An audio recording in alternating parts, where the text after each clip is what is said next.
మంగళం భగవన్ శంభో మంగళం వృషభధ్వజ మంగళం పార్వతీనాథ మంగళం భక్తవత్సల. ఓంకారం బిందు సంయుక్తం నిత్యం ధ్యాయంతి యోగినః కామదం మోక్షదం తస్మాత్ ఓంకారాయ నమో నమః. సర్వమంగళమాంగళ్యే శివే సర్వార్థసాధకే శరణ్యే త్ర్యంబకే గౌరీ నారాయణి నమోస్తుతే నారాయణి నమోస్తుతే.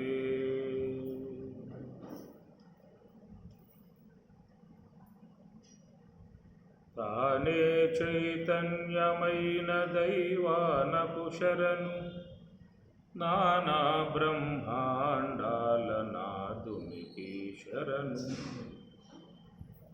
వేదములు తెచ్చినట్టి విభునికి శరణు ఆది మూలమంటే వచ్చి అతనికి శరణు. ఏది సాతానై ఉన్న ఈతనికి శరణు ఏది సాతానై ఉన్న ఈతనికి శరణు. శ్రీదేవి మగడైన శ్రీపతికి శరణు అరసి నన్ను గాచిన అతనికి శరణు. పరమునిహమునేలే పతికి నిశరణు వరసి నన్ను గాచిన అతనికి శరణు. అందరికీ ప్రాణమైన అతనికే శరణు ముందు మూడు మూర్తుల మూర్తికి శరణు. అందరికీ ప్రాణమైన అతనికే శరణు ముందు మూడు మూర్తుల మూర్తికి శరణు. విందుపడి దేవతల దేవునికి శరణు ఇందుపడి దేవతల దేవునికి శరణు. అంది మిన్ను నేలనేకమైనతనికి శరణు అరసి నన్ను గాచిన అతనికి శరణు. పరమునిహమునేలే పతికి నిశరణు అరసి నన్ను గాచిన అతనికి శరణు. తానే చైతన్యమైన దైవానకు శరణు నానా బ్రహ్మాండాల నాదునికి శరణు. తానే చైతన్యమైన దైవానకు శరణు నానా బ్రహ్మాండాల నాదునికి శరణు. ఆనుక శ్రీ వెంకటాద్రియందు నుండి ఆనుక శ్రీ వెంకటాద్రియందు నుండి వరములు దీనులకిందరికిచ్చే దేవునికి శరణు అరసి నన్ను గాచిన అతనికి శరణు. పరమునిహమునేలే పతికి నిశరణు అరసి నన్ను గాచిన అతనికి శరణు అరసి నన్ను గాచిన అతనికి శరణు.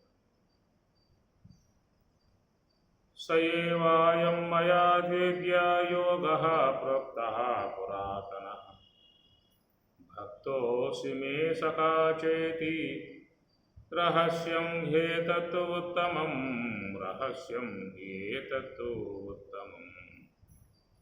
భక్తోసి మే సఖా చేతి మే నాకు భక్తుడవు స్నేహితుడవు అయి ఉండటం కారణముగా రహస్యమై ఉన్నటువంటి యొక్క తాత్వికాంశాన్ని నీకు బోధిస్తున్నాను అని చెప్పని స్వామి ఇక్కడ నీవు నా భక్తుడవు అని స్వామివారు చెప్తూ ఉన్నారు. మేమంతా స్వామివారికి భక్తులము భక్తులము భక్తులము చెప్పుకుంటూ ఉంటాం. కానీ స్వామి చెప్పాలి వాడు నా భక్తుడు అని చెప్పి. మనం చెప్పుకుని విభూతి రగలు పెట్టాను, నామాలు పెట్టాను, సహస్రనామాలతో పూజ చేశాను, గంపలు నెత్తును పోసాను. ఇది సత్యభామ అమ్మగారు మరి కూర్చోబెడతారా తూకమేలా బంగారంతో ఆయన తూగాడా? నా వద్ద ఉన్నాయని చెప్పి ఉద్దేశంతో ఈ మొత్తం ఆయనయే, నువ్వు తూకం వేసేదేమిటి? మొత్తం విశ్వమంతా ఎవరిది? ఆయన. నువ్వు మెహరబాని. భగవంతుడు సేవ చేశాను, పెద్ద గుడి కట్టాను, ఇంకా మంచి బంగారు తొడుగులు వేసాను, ఉంగరాలు పెట్టాను, వాచీలు పెట్టాను. ఎవరికి కావాలి? మొత్తం ఆయన అయితే ఆయన చెప్పేది ఏమిటి? మనస్సు నాకు ఎవరా అని చెప్పాడు. మయి మన ఆదస్వ మయి బుద్ధిం నివేశయ, నేను చెప్పింది ఎనరా అని చెప్పి అంటూ ఉంటాడు. స్వామి నేను చెప్పింది మాత్రం నేను అన్నీ చేస్తా, ఏమి లాభం? అది భక్తోసిమే సఖా చేతి, నువ్వు స్నేహితుడు కాదురా, నువ్వు నాకు భక్తుడివి. ఏమి అదనమాట. పరమాత్మను కోరి పరమాత్మ వద్దకు దుర్యోధనుడు వెళ్ళాడు. వాడి ముందు వెళ్ళాడు. కాలకాడ కూర్చున్నాడు. కాలకాడ కూర్చోవటం పశువుల కాపరి ఇద్దరు కూర్చున్నాడు.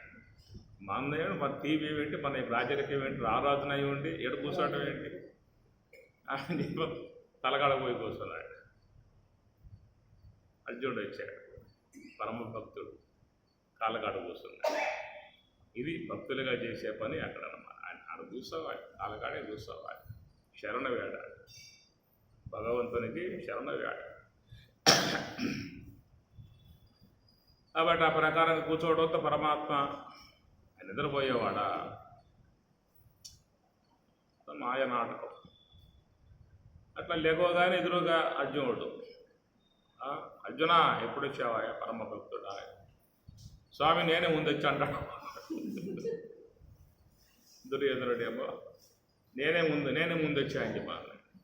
నువ్వు ముందు వచ్చినా కానీ నేను చూసింది ముందు నిన్ను. నువ్వు రామాసం మధ్యలో అని చెప్పంటాడు. అరవెట్టుకుంటావు. ఇది భక్తి చెప్పిన వినరావు. ఉపన్యాసం చదువుతుంది కదా అక్కడ.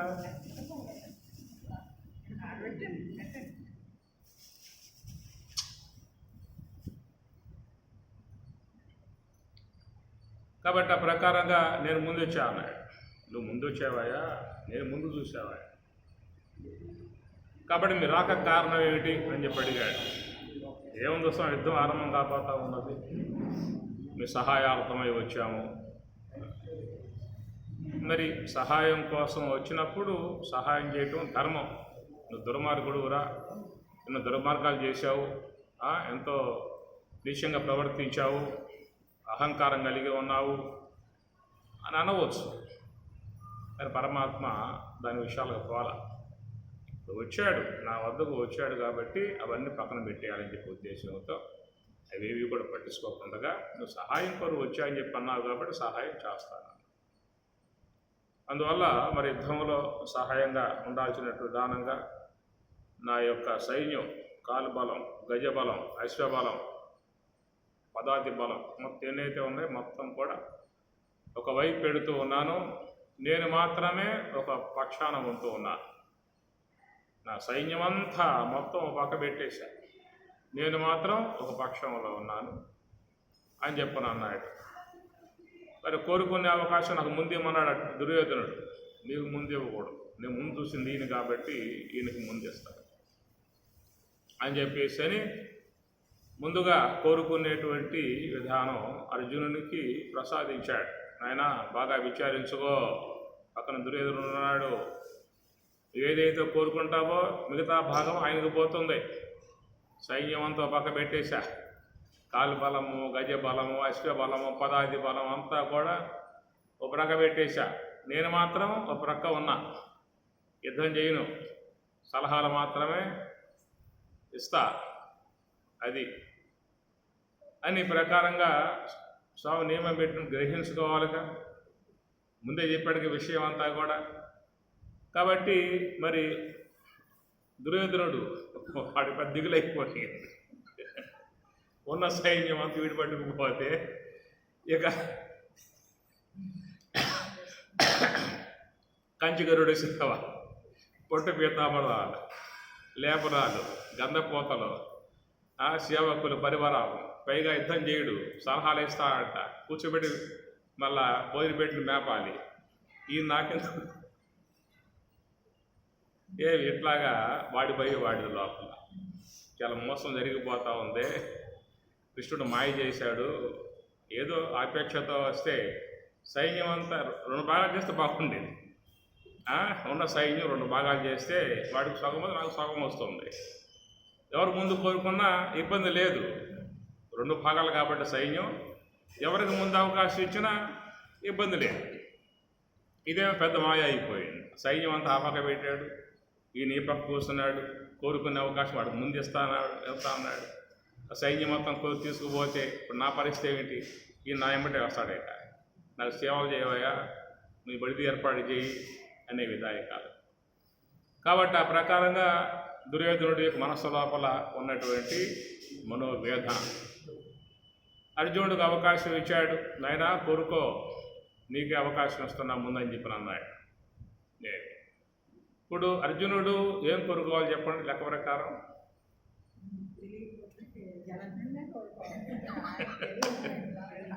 భక్తులుగా ఉన్న వాళ్ళకి పరీక్ష అన్నమాట. ఏం కోరుకోవాలి?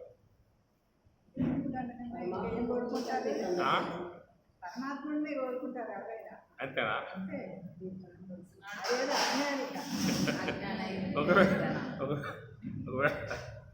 మీకే పరీక్ష, మీకే పరీక్ష. 5 డాబాలు,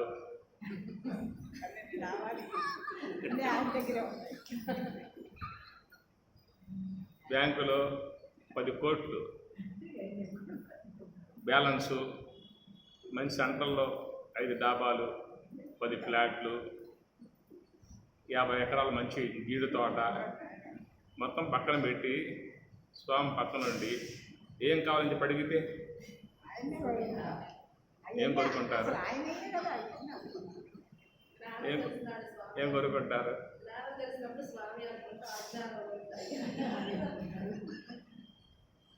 అప్పుడు ఇప్పుడంటే చెప్పేస్తాం, నేను కోరుకోవండి పరమాత్మనే కోరుకుంటామండి.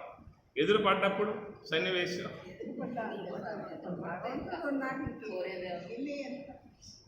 నువ్వాడికి పోతావని కానీ అవి ఇచ్చి మనిషికి పరీక్ష అన్నమాట. ఆ పరీక్షా ఘట్టం వచ్చినప్పుడు అర్థమవుతుంది. ఇప్పుడు చెప్పేస్తాం, ఇలా ఆ విధంగా మాకు పరీక్ష పెట్టినట్లయితే స్వామి మిమ్మల్ని కోరుకుంటాం స్వామి అని చెప్పానంట. ఎదురుగా సన్నివేశం వస్తే అప్పుడు ఆలోచనలో పడతాడు.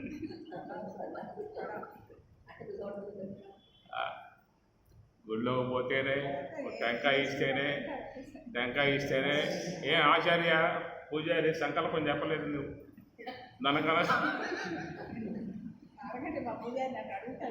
ధనకనక వస్తు ప్రాప్తిరస్తు, ఇష్టకామ్యార్థ ఫలసిద్ధిరస్తు, అష్టైశ్వర్య సిద్ధిరస్తు. చివరికి మళ్ళా ఆ టెంకాయలో చెప్పు మళ్ళీ వెనక్కి రావాలి, పచ్చడి పెట్టుకోవాలి తీసుకుపోయి ఇంటిగా.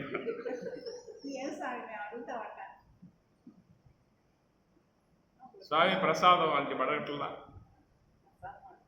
వాళ్ళ. మరి ఇంతగా కాదానికే అష్టైశ్వర్యములు, ధనకనక వస్తు వాహనాలు. ఎవరైనా స్వామి మీ అనుగ్రహం ఉంటే సార్, నాకు ఏమి అవసరం వల్ల, నాకు ఏం కావాలో జీవితంలో అవి నీవు ఇస్తావు, నీకు తెలుసు స్వామి, నీకు తెలుసు కాబట్టి ఏం కావాలో నీకు తెలుసు. అందువల్ల నన్ను చూసుకోవాల్సిన బాధ్యత నీవే తప్ప ఇతఃపరం పెరుగ మన్నింపం దగం రావే వరద అన్నట్లుగా. మరి ఎంతమంది భగవంతునికి పూర్తిగా శరణాగతి అవుతున్నారనే విషయాన్ని అది ఎవరికి వారి అంతరములో చూసుకోవాల్సినటువంటి యొక్క అంశం. కాబట్టి ఆ ప్రకారంగా పరీక్ష పెడితే అర్జునుడు కూడా, స్వామి నాకేం అవసరం లేదు, మీరుంటే సార్, మీరు మాకు సారథ్యం వహించి నడపండి మమ్మల్ని, కాబట్టి మీరే మా పక్షంలో ఉండాలని చెప్పేసి అని ఆయన గారు మనస్ఫూర్తిగా కోరుకున్న కారణంగా భక్తోసిమే సఖా చేతి, నువ్వు నా భక్తుడవు అయి ఉన్నావు కాబట్టి నన్ను కోరుకున్నా. అదే కనుక భక్తి విధానం లేకపోతే ఏం చేసేవాడు, సైన్యం మొత్తం కోరుకునేవాడు, స్వామి నువ్వు ఎక్కడో బావు కానీ ఆ సైన్యం పంపిస్తున్నా ఆగిపట్టి అని చెప్పనేవాడు. ఇది భక్తులుగా మేము భక్తులము అనేటువంటి వారికి పరీక్షలు అన్నమాట. ఆ ప్రకారంగా నువ్వు భక్తుడవు, స్వామివారి చెప్తూ ఉన్నాడు, నాకు నీవు భక్తుడవు అనేటువంటి మాటగా మంచి సులభం. సయేవాయం మయా తేజ్యా యోగ ప్రోక్త పురాతన భక్తోసి మే సఖా చేతి రహస్యం హి ఏతత్ ఉత్తమం, సర్వోత్తమమై ఉన్నటువంటి రహస్యమై ఉన్నటువంటి ఈ జ్ఞాన విద్యంతా నీకు ఇక్కడ ప్రబోధిస్తున్నాను అనేటువంటి మాటగా చెప్పుకొచ్చాడు. మరి ఈ విషయాలు చెప్పిన తర్వాత సందేహం కలిగింది అర్జునుడికి. ఏమిటో సందేహము అని చెప్పనంటే, ఇమం వివస్వతే యోగం ప్రోక్తవాన్ అహం అవియం వివస్వాన్ మనవే ప్రాహ. ఈ యోగ విద్యను ముందుగా మరి సూర్య భగవానునికి బోధించాను, సూర్యుడు మనువుకు బోధించాడు, మను విశ్వాకునికి బోధించాడు అని ప్రకారంగా మరి చెప్పినప్పుడు సందేహం కలిగే అవకాశం ఏర్పడుతుంది. ఎందుకంటే సూర్యుడేమో ఆది నుంచి ఉన్నాడు, నిన్న మొన్న మాకంటే కొంచెం నాకంటే మా అన్నకంటే తక్కువ వయసు ఇది, నాకంటే కొంచెం 5 ఏళ్ళ పెద్ద వయసు ఉన్నటువంటి వాడి కనుక నువ్వు ఆయనకు బోధించనేటువంటి యొక్క మాట ఎట్లా నమ్మాల్సి ఉంటుంది? సాధ్యమయ్యే పని కాదు కదా. ఏదైనా చెప్పే విషయం కొంచెం వినటానికి నమ్మటానికి అనుకూలంగా ఉండాలి, సౌలభ్యంగా ఉండాలి. నమ్మశక్యం కానటువంటి విధానంగా చెప్పినప్పుడు సందేహం కలిగే అవకాశం ఏర్పడుతుంది. సందేహం కలగదు. ఒక వ్యక్తి వచ్చాడు, అయ్యా గ్రామస్తులారా చూడండి, నేను ఆ పర్వతాన్ని మోయగలను అన్నాడు. పెద్ద పర్వతం ఉంది అక్కడ, నేను ఆ పర్వతాన్ని మోస్తాను అన్నాడు. సరే మొయ్యరా అన్నారు. అది శక్తి లేదు, కొంచెం మీరు నెలకాలం పాటు పోషించండి అప్పుడు మోస్తానట. షరతు పెట్టాడు, మోస్తాను, నెలకాలం నన్ను బాగా పోషిస్తే మోస్తా అని చెప్పిన అన్నాడు. సరే అని చెప్పని ఊళ్ళో వాళ్ళు కూడా చూద్దాం ఎంతవరకు నిజం అని చెప్పేసి అని ఇంటింటికి భిక్షలు, ఉదయం మధ్యాహ్నం ఒకళ్ళు చేసింది చేయరు, తినకుండా బ్రహ్మాండంగా 4 రోజుల పాటు అద్భుతంగా సాగిపోయింది వాడికి. ఈ నెలకాలం దగ్గరికి వచ్చేసేసింది. రేపే ఆ పర్వతం మోసే విధానం అన్నమాట. ఆ ప్రకారంగా గ్రామాలు మొత్తం విషయం తెలిసింది. పలానా వ్యక్తి అంట పైల్వాన్ అంట, బలం గలవాడంట, ఈ విధంగా వాడు పర్వతాన్ని మోయిపోతున్నాడు అని చెప్పి అన్నటువంటి వార్త తెలిసిపోతుందిగా గ్రామాలకి. అందరూ కూడా వచ్చేసారు పొద్దున కల్లా. పెద్ద కోలాహలం. ఎప్పుడు కోలాహలం వచ్చేసిందో అక్కడి నుంచి రంగులు రాట్నాలు ఆ సంతలో పెడతారు కదా, అనేక రకాల బొమ్మలాటలు ఇవి రకరకాల అన్నీ వచ్చేసినాయి. ఇక 10ంటిగా వాడు మొయ్యాలి, 10 కల్లా మొయ్యాలి. సరే 10 అయిపోయింది. ఏమిరా మోస్తా అన్నావు, మొయ్యరా అని చెప్పాడు. ఎత్తి పెట్టండి,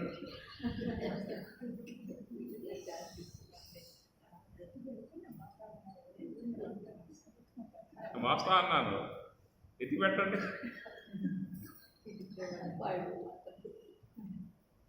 ఎవరు అభివృద్ధి చేసి ఏదైనా సాధ్యమయ్యే అంశాలు చెబితే పర్వాలేదు.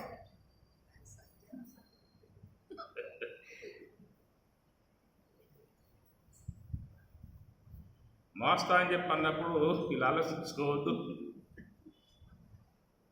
అట్లాగా నేను సూర్యుని చెప్పాను, మనువుకు చెప్పాను, విశ్వానికి చెప్పాను, పరంపరగా వచ్చింది అంటే ఎట్లాగైనా నమ్మేది? సాధ్యమయ్యే పనేనా? నువ్వు నిన్న మొన్న పుట్టినవాడి అపరం భావతో జన్మ పరం జన్మ వివస్వత, పరం చాలా దూరం, ఇప్పుడెక్కడ ఆది నుంచి సూర్య భగవానుడు ఉన్నాడు. పరం జన్మ వివస్వత, వివస్వంతుడు సూర్య భగవానుడు ఎక్కడో ఆది నుంచి ఉన్న వ్యక్తి. అపరం భవత జన్మ, భవత మీ జన్మ చూస్తే నిన్న మొన్న మాతో పుట్టినటువంటి వాడివి. కథం ఏతత్ విజానీయ, కథం ఎట్లాగా విజానీయ, తెలుసుకోవడానికి సాధ్యమయ్యే అంశంగా లేదు. త్వం ఆదౌ పురక్తవాన్ ఇది, త్వం నీవు ఆదౌ ఆదిలో ఉన్నటువంటి సూర్య భగవానునికి చెప్పాను అనేటువంటి యొక్క మాట, పురక్తవాన్ ఆ చెప్పేటువంటి మాట ఎంతటికి నమ్మశక్యమై ఉండేటువంటి యొక్క అంశము అనేటువంటి యొక్క సందేహం అనేటువంటిది ఎవరికైనా ఏర్పడుతుంది, ఎవరికైనా ఏర్పడుతుంది. వాని ఒకవేళ నువ్వు ఆయనకి చెప్పావు అని చెప్పన్నట్లయితే మరి చెప్పే గురువు గొప్పవాడై ఉండాలి, వినే శిష్యుడు తక్కువ స్థాయిలో ఉండాలి. నువ్వేను గొప్పవాడివా, గొప్పవాడివై ఉన్నట్లయితే మరి మాలాగా నువ్వు జన్మించటము, నీకు సంసారం, నీకు భార్య, నీకు బిడ్డలు, నీకు వ్యవహారం అంతా ఉన్నది. ఆయన దివ్య పురుషుడు, భవ్య పురుషుడు, సమస్త లోకాలకు అధినాయకుడు ఉన్నటువంటి యొక్క స్వామి. అలాంటి యొక్క ఆదిమూర్తిగా ఉన్నటువంటి దివ్య ప్రకాశము కలిగి ఉన్నటువంటి యొక్క ఆ సూర్యునికి నువ్వు బోధించనేటువంటి యొక్క మాట నమ్మశక్యంగా లేదు అనేటువంటి ఒక సందేహం. మరొక సందేహం ఏంటని చెప్పనంటే, వారు ఒకవేళ ఈ జన్మలో కాదయ్యా గత జన్మలలో ఆ విధంగా చెప్పారు అని అనవచ్చు. నువ్వు ఇప్పుడు చెప్పలేదు, గత జన్మలలో ఉన్నప్పుడు అప్పుడు చెప్పారేటువంటి యొక్క మాటకు ఒకవేళ నువ్వు అన్నా కానీ అది కూడా నాకు నామశక్యంగా లేదు. ఎందుకని చెప్పనంటే గత జన్మలలో చెప్పా అని చెప్పన్నట్లయితే గత జన్మ సంబంధమై ఉన్నటువంటి యొక్క స్పృహ ఈ జన్మకు రాదు కదా. అలా వచ్చే పక్షంగా ఉంటే మరి నాకు రావాలిగా. కనుక ఇదంతా పెద్ద మాయగా ఉన్నది, అందుచేత మీది నమ్మశక్యంగా లేదు అనేటువంటి విషయంలో ఒక సందేహాన్ని లేవనెత్తాడు అర్జునుడు అన్నమాట. దాంతో పరమాత్మ యొక్క ఆ దివ్యావతార సంబంధమై ఉన్నటువంటి యొక్క అంశము ఇక్కడ చెప్పాల్సినటువంటి యొక్క ఆవశ్యకత స్వామివారికి ఏర్పడుతుంది ఈ సందేహం వ్యక్తపరచడం కారణంగా. కనుక భగవద్గీతలో ఎక్కడ సందేహం వచ్చిందా అంటే ఎమ్మటి అడుగుతాడు అర్జునుడు. అడగబట్టే అనేక విషయాలు కూడా స్వామివారి నుంచి వచ్చే విధానం ఉంటుంది. కాబట్టి ఈ ప్రకారం అర్జునుడు తన యొక్క సందేహం వ్యక్తపరచగా పరమాత్మ అంటూ ఉన్నాడు. శ్రీ భగవాను వాచ బహూని మే వ్యతీతాని జన్మాని తవ చార్జున తాన్యహం వేద సర్వాణి నత్వం వేత్త పరంతప. బహూని మే వ్యతీతాని జన్మాని తవ చార్జున. అర్జున బహూని మే వ్యతీతాని జన్మాని తవ చ అర్జున. తవ నీకు, మే నాకు, బహూని జన్మాని వ్యతీతాని అన్నాడు. నీకు నాకు అనేక శరీరాలు గడిచాయి అంటాడు. నీకు అనేక దేహాలు వస్తూ ఉన్నాయి, నాకు అనేక దేహాలు వస్తూ ఉన్నాయి. కానీ వాటిలో తాని అహం వేద సర్వాణి, తాని సర్వాణి అహం వేద, అవన్నీ కూడా నాకు తెలుసు. త్వం నవేత్త, నీకైతే తెలియవు. కాబట్టి నీకు నాకు అనేక జన్మలు వస్తున్నాయి అనేటువంటి మాట చూసినట్లయితే దీనిని జన్మ సిద్ధాంతము అని చెప్పినారు. జన్మ సిద్ధాంతాన్ని చాలామంది లోకంలో అంగీకరించడం లేదు. ముఖ్యంగా ఇస్లామిక్ కానీ క్రైస్తవులు కానీ వారు జన్మ సిద్ధాంతాన్ని అంగీకరించరు. హైందవ సిద్ధాంతంలో మాత్రమే మరణ, పుట్టుక, జన్మ అనేటువంటి యొక్క అంశం హైందవ సిద్ధాంతంలో మాత్రమే అంగీకారంగా ఉందో తప్ప మిగతా ఇప్పుడు చారవాకులు ఉన్నారు, వాళ్ళు మళ్ళా పుట్టుక యొక్క అంశం వాళ్ళు అంగీకరించరు. మళ్ళా పుట్టుక లేదు, ఇదే తొలిగా వచ్చిన పుట్టుక, ఇదే లాస్ట్ పుట్టుక. ఎందుకంటే వాళ్ళ యొక్క దృక్పథంలో భౌతిక ప్రపంచం ఉందే తప్ప అభౌతికముగా ఉన్నటువంటిది ఏది కూడా లేదు అనేటువంటిది చారవాక సిద్ధాంతం. చారవాకుడు అనేటువంటి అతడు ఋషిగా మహాత్ముడుగా ఆ కాలంలో పేరుగాంచి ఉన్నాడు. చారువాక్కు అంటే మంచి వాక్కు ఉంది కాబట్టి ఆయనకి చారువాక్ అని పిలిచారు. ఆయన ఆ యొక్క నాస్తిక సిద్ధాంతాన్ని లేవనెత్తాడు. నాస్తిక సిద్ధాంతం లోకంలో చాలా చోట్ల వ్యాపకమై ఉన్నది. వారిని భౌతికవాదులు అంటారు, నాస్తికులు అంటారు. దానికి మూలం చార్వాకుడు. ఇది చాలా కాలముగా వస్తున్నటువంటి యొక్క విధానము. వాళ్ళు చెప్పే సిద్ధాంతం ఏంటంటే శరీరములో అవయవాలు పనిచేస్తూ ఉన్నాయి, దేహం జీవించి ఉన్నది, లోన ఉన్నటువంటి యొక్క అవయవ భాగాలు పనిచేయటం మానుకున్నాయా అని చెప్పనంటే ఈ దేహం లేదు. అందుచేత శరీరంలో దేహము కంటే విలక్షణముగా ఆత్మ అని, పరమాత్మ అని, ఇంకా అతీత శక్తులు, పరమాత్మ, ఇంకా పుణ్యము, పాపము, స్వర్గము, నరకము, ఇవన్నీ ఇప్పుడు విశ్వాసంలో ఉన్నటువంటి యొక్క భాగాలే తప్ప ఇవి కేవలంగా వాస్తవికముగా లేవు అనేటువంటి యొక్క ఒక సిద్ధాంతాన్ని లేవనెత్తినటువంటి యొక్క అంశము. కాబట్టి ఆ ప్రకారముగా ఈ నాస్తిక సిద్ధాంతంలో జన్మ విధానాన్ని వాళ్ళు అంగీకరించేటువంటిదిగా లేదు. అటనే ఇస్లామిక్ దాంట్లో కూడా వాళ్ళు ఇదే తొలి పుట్టుగా, ఇదే చివరి, ఇదే తొలి, ఇదే చివరి. కాబట్టి వాళ్ళు ఏంటంటే బాగా జీవితాన్ని ఆనందంగా అనుభవించండి, బాగా అనుభవించండి. కాబట్టి బహుభార్యాత్వము ఇవన్నీ కూడా వాళ్ళు ఆ జీవితాన్ని అనుభవించడం అనేటువంటి యొక్క విషయంలో వాళ్ళు తీసుకోవటం జరిగింది. అట్లనే క్రైస్తవ విధానంలో కూడా వాళ్ళు కూడా జన్మ సిద్ధాంతం ఒప్పుకోరు. పుట్టాము, అనుభవించాము, అయిపోయింది.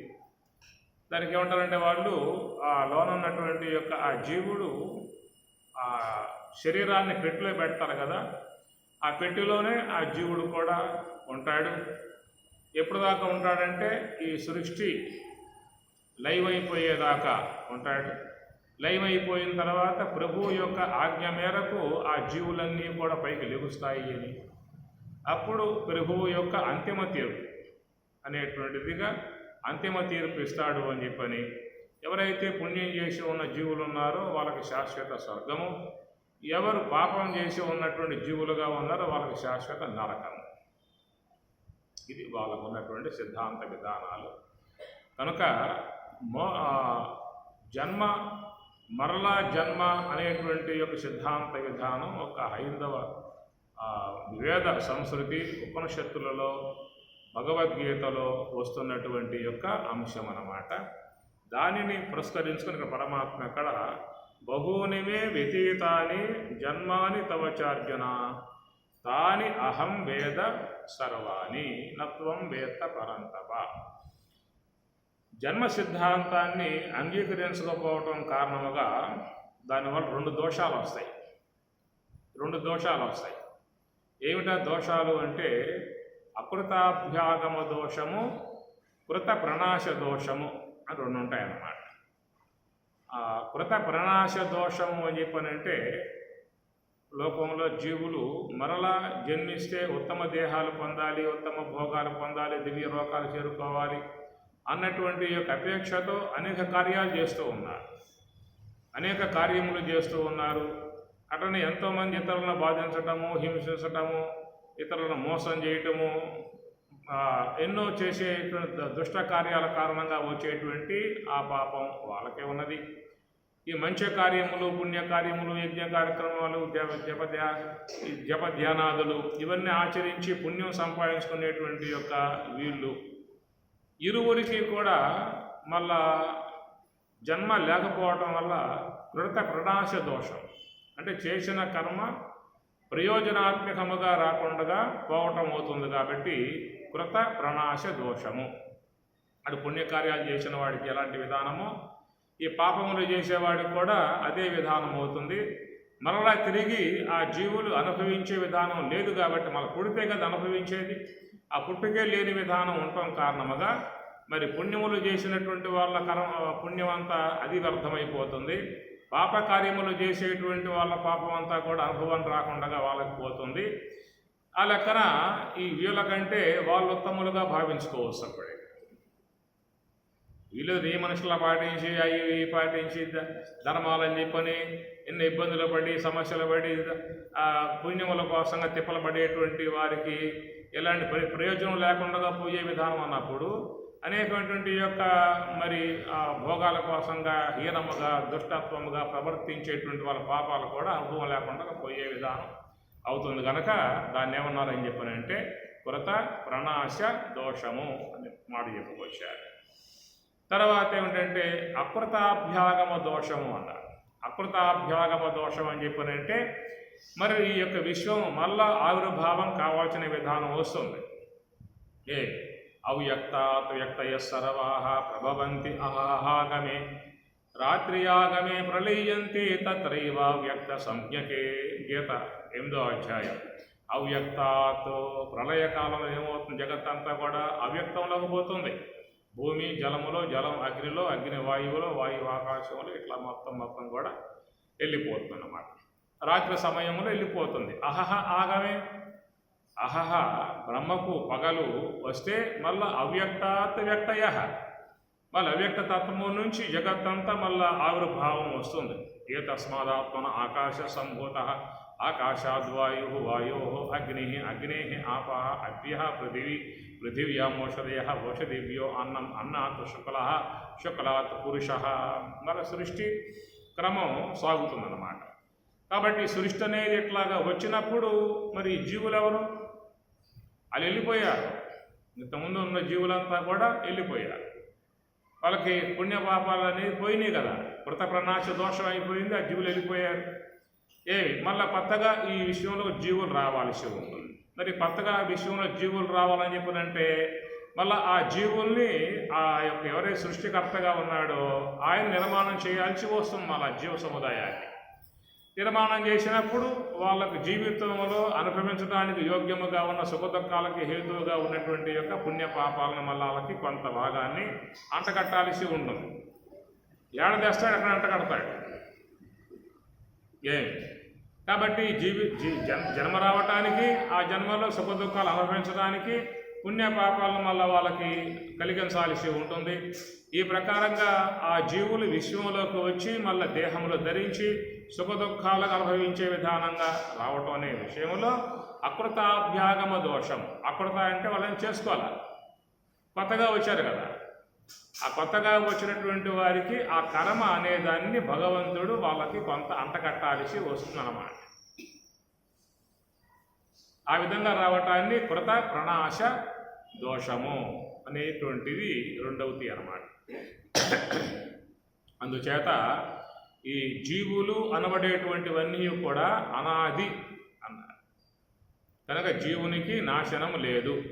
అచ్ఛేద్యోయం నదాహ్యోయం అక్లేద్య అశోష ఏవశ నిత్య సర్వగత స్థాను అచల సనాతన. కాబట్టి అందుచేత లోన ఉన్నటువంటి యొక్క జీవుడు అనాదిగా ఉన్నటువంటి వాడు. కాబట్టి ఆ ప్రకారంగా ఉండటం కారణంగా తిరిగి మరలా ఆ జీవుడు విశ్వంలోకి దేహాలు ధరించి వస్తూ ఉన్నాడు.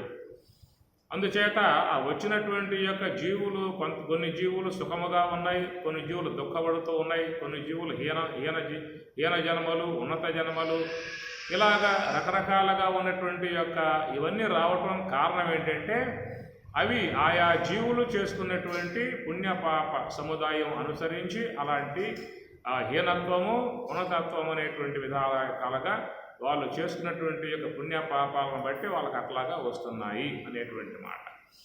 అదే కనుక మరి ఆ కృత ప్రణాశ దోషం ఆ జీవులన్నీ కూడా ప్రళయ కాలంలో మొత్తం వెళ్ళిపోయినట్లయితే మరలా ఆ కొత్త జీవులు వచ్చినట్లయితే ఆ వచ్చిన జీవులకు ఈ నూనత్వము ఉన్నతత్వము లాంటివి ఉన్నట్లయితే వాటి కర్మలకు పరమాత్మయే కారకుడవుతాడు. ఆయన కర్తృత్వాన్ని వహించిన వాడవుతాడు.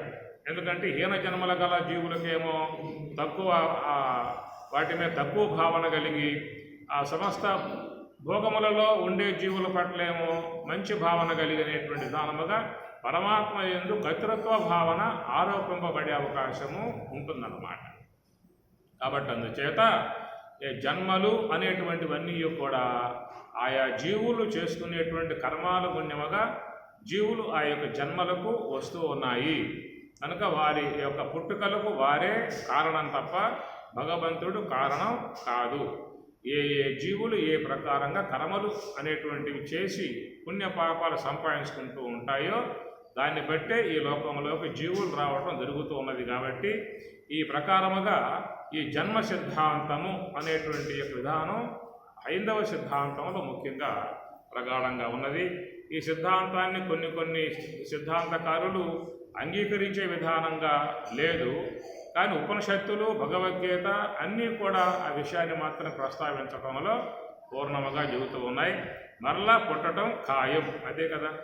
జాతస్య హి ధ్రువో మృత్యు ద్రవం జన్మ మృతస్య చ, ద్రవం జన్మ మృతస్య చ, చనిపోయినటువంటి వాడికి మరలా పుట్టేటువంటి విధానము ద్రవం. ద్రవం అంటే నిశ్చయము అని చెప్పనేటువంటి భావన. కాబట్టి కనుక ఈ పుట్టుక అనేటువంటి యొక్క అంశాన్ని ఇక్కడ పరమాత్మ లేవనెత్తుతూ బహూని మే వ్యతీతాని జన్మాని తవచ అర్జున, తవ నీకు, మే నాకు, బహూని జన్మాని జన్మలు వ్యతీతాన్ని గడిచినాయి అని చెప్పాను.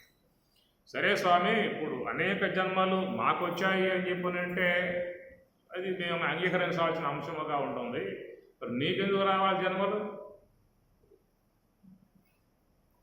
మాకు జన్మలు వస్తున్నాయి అని చెప్పనంటే మేము చేసే కార్యాలు మంచి చేస్తాం, చెడ్డవి చేస్తాం.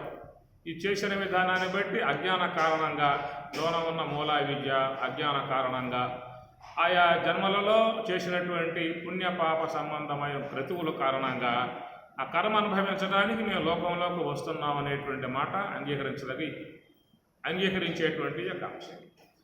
మరి నీకెందుకు జన్మలు రావాల్సిన విధానము అనేటువంటి విషయం మీద కింద వచ్చేటువంటి శ్లోకాలు ఏమి? అజోపి సన్నవ్యయాత్మ భూతానాం ఈశ్వర పిసన్ ప్రకృతిం స్వాం అధిష్టాయ సంభవామి ఆత్మ మాయయా.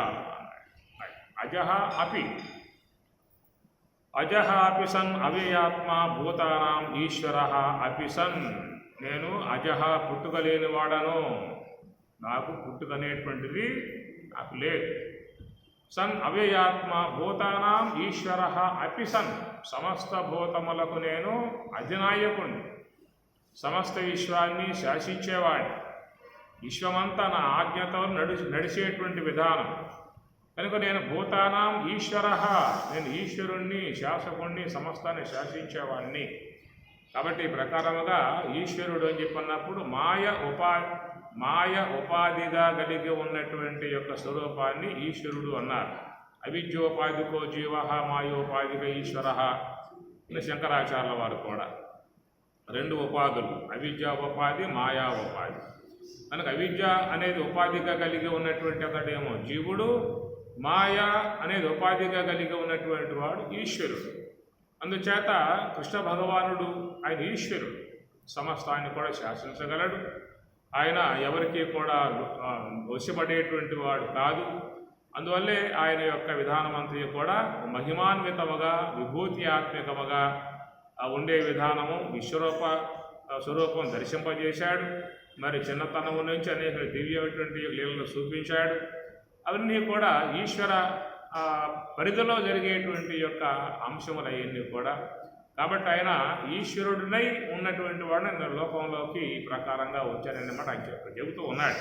ప్రకృతిం స్వాం అధిష్టాయ సంభవామి ఆత్మ మాయయా, ఆత్మ మాయయా, నా యొక్క మాయను ఆసరాగా చేసుకుని నేను ఈ లోకంలోకి వస్తున్నాను అనేటువంటి మాటగా చెప్పుకొస్తూ ఉన్నాడు. మనమేమో అవిద్య, ఆయన ఆత్మమాయయా అనే మాట అని చెప్పాడు.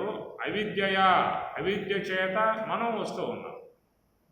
ఆత్మమాయయా, మాయ అనే ఉపాధిని ఆసరాగా చేసుకుని ఆయన లోకంలోకి వచ్చే విధానం.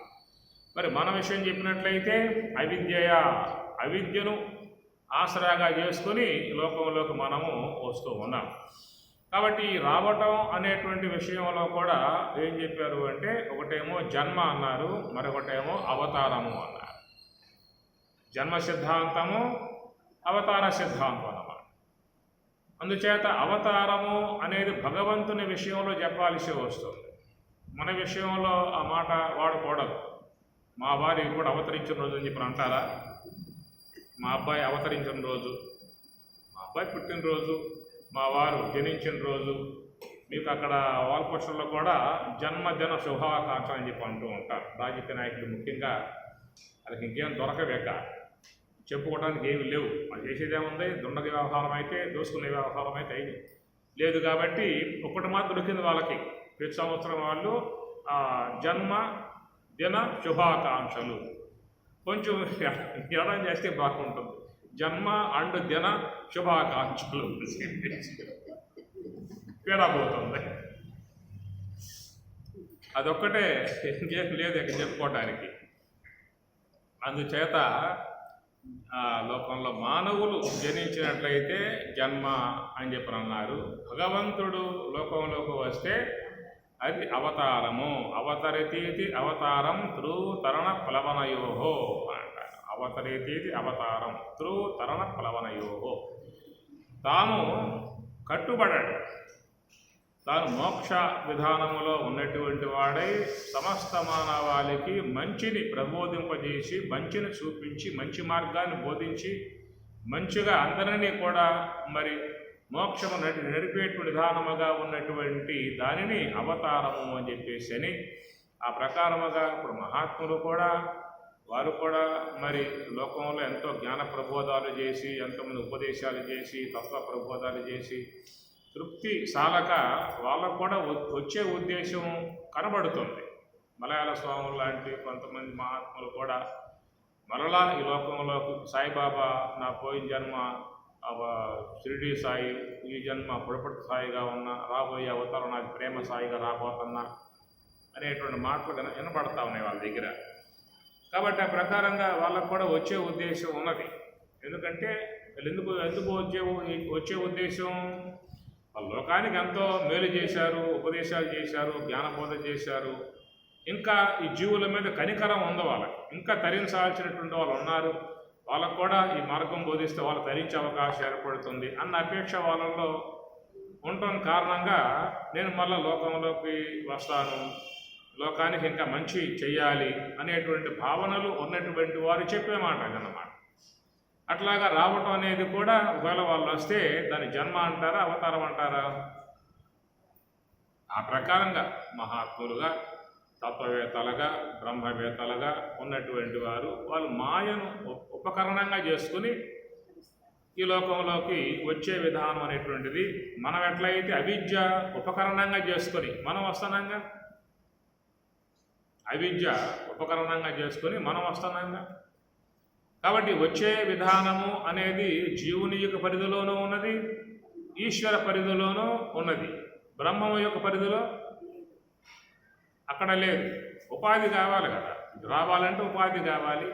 ఆ ఉపాధి అనేటువంటి విధానంలో జీవుడు అవిద్య అనే ఉపాధిని ఆసరాగా చేసుకుని, ఈయన ఈశ్వరుడు మాయా ఉపాధిని ఆసరాగా చేసుకొని ఆయన స్వమాయయ సంభవామి అన్నాడు. కాబట్టి తన యొక్క స్వమాయ అంటే శుద్ధ ప్రకృతి, శుద్ధ సాత్విక ప్రకృతిని మాయ అన్నారు, మలిన సాత్విక ప్రకృతిని అవిద్య అన్నారు. ఇంతేనే, శుద్ధ సాత్విక ప్రకృతిని మాయ అంటారు, మలిన సాత్విక ప్రకృతిని అవిద్య అన్నారు. కాబట్టి ఈశ్వరుని యందు ఉన్నటువంటిది ఏంటంటే శుద్ధ సాత్విక ప్రకృతి, జీవునిలో ఉన్నటువంటిది ఏంటంటే మలిన సాత్విక ప్రకృతి. ఎందుకంటే నానా కార్యాలు చేసేవాడు కాబట్టి ఆ విధంగా మరి ఆ జీవన విధానం కానీ, చేసే కార్యాలు కానీ, వాడి ఆలోచనలు అన్నీ కూడా అవిద్యా సంబంధముగా, మలిన సంబంధముగా ఉన్నాయి. కాబట్టి ఆ మలిన సాత్వికాన్ని అవిద్య అన్నారు, శుద్ధ సాత్వికాన్ని విద్య అన్నారు. ఆ విద్య అనేటువంటి దాన్నేమో మాయ అన్నారు, ఆ మలినమై ఉన్నటువంటి యొక్క భాగాన్నేమో అవిద్య అన్నారు. కాబట్టి అవిద్య, మలిన సాత్విక అవిద్య కారణంగా లోకంలో అందరూ కూడా రావాల్సిన ఆవశ్యకత పడింది. ఇక్కడ అపరిహార్యార్థే చెప్పాడు కదా, తప్పింప శక్యం కాని విధానం ద్రవం నిశ్చయం. జాతస్య హి ధ్రువో మృత్యు, ద్రవం అంటే నిశ్చయం. అపరిహార్యార్థే తప్పింప శక్యం కాని విధానం ఇది. ఎందువల్ల అని చెప్పనంటే అవిద్య అనేది జన్మకు అది పూర్ణముగా ఆ క్రియ కలిగి ఉన్నది. అవిద్య అజ్ఞానము అది జన్మకు పూర్ణముగా హేతువై ఉన్నది. రెండవది వీడు మరి రాగద్వేషాలతో, మోహాలతో, వ్యామోహాలతో నానా కార్యాలు చేశాడు. చేసిన తర్వాత మరి కర్మంతా ఏం చేయాలి? తాను ఏ జీవనం చేశాడో ఆ జీవితంలో వాడేం ఖాళీగా కూర్చోలేదుగా, కూర్చోలేదుగా. ఏదో ఒక రకంగా కార్యాలు చేస్తూనే ఉన్నాడు. ఏదైనా పుణ్యబుద్ధి ఉంటే మంచి కార్యాలు చేశాడు, పాప బుద్ధి ఉంటే చెడ్డ కార్యాలు చేశాడు. కనుక మానవుడు జీవితంలో ఎక్కువ శాతం మరి సాత్విక సంబంధమై ఉన్న జీవితాన్ని జీవిస్తాడా, రజోగుణాత్మకమై ఉన్న జీవితాన్ని జీవిస్తాడా, తామసికాత్మకమై ఉన్న జీవితాన్ని జీవిస్తాడా? మరి సగటు మానవుడు తన జీవన కాలంలో ఏ యొక్క గుణ సంబంధముగా ఎక్కువ జీవితాన్ని జీవిస్తాడు. తన జీవన కాలములో సాత్విక సంబంధమై ఉన్న జీవితాన్ని ఎక్కువగా జీవిస్తున్నాడా, రజోగుణాత్మకమై ఉన్న జీవితాన్ని ఎక్కువ శాతం జీవిస్తూ ఉన్నాడా, తామసికాత్మకమై ఉన్న జీవితాన్ని ఎక్కువ శాతం జీవిస్తున్నాడా? ఏం చెబుతారు?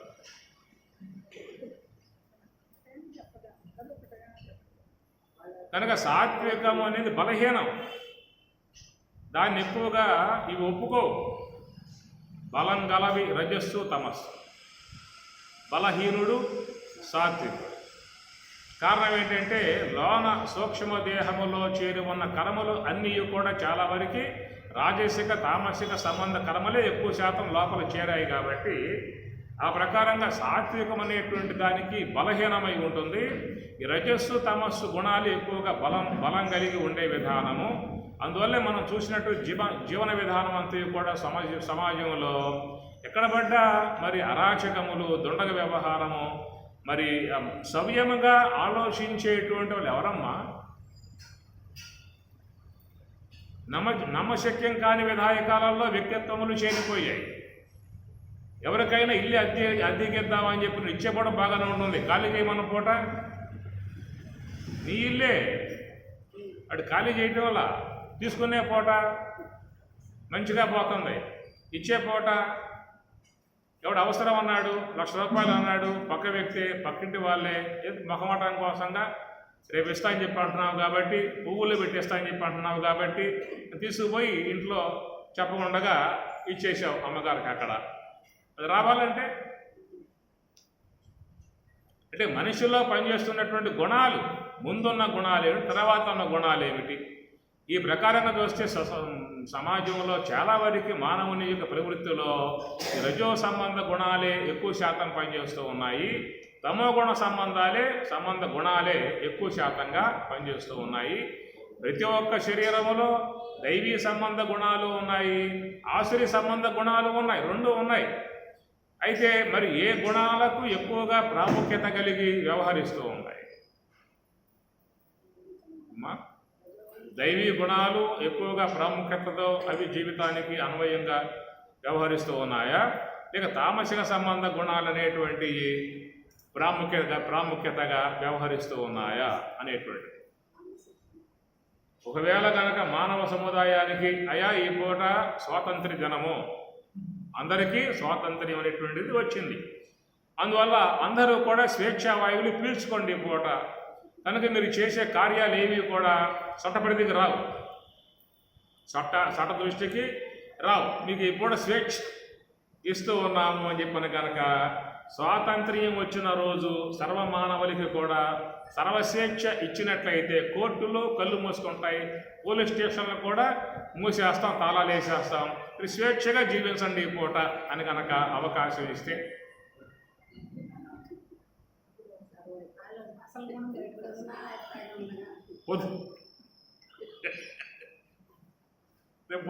పొద్దున కల్లా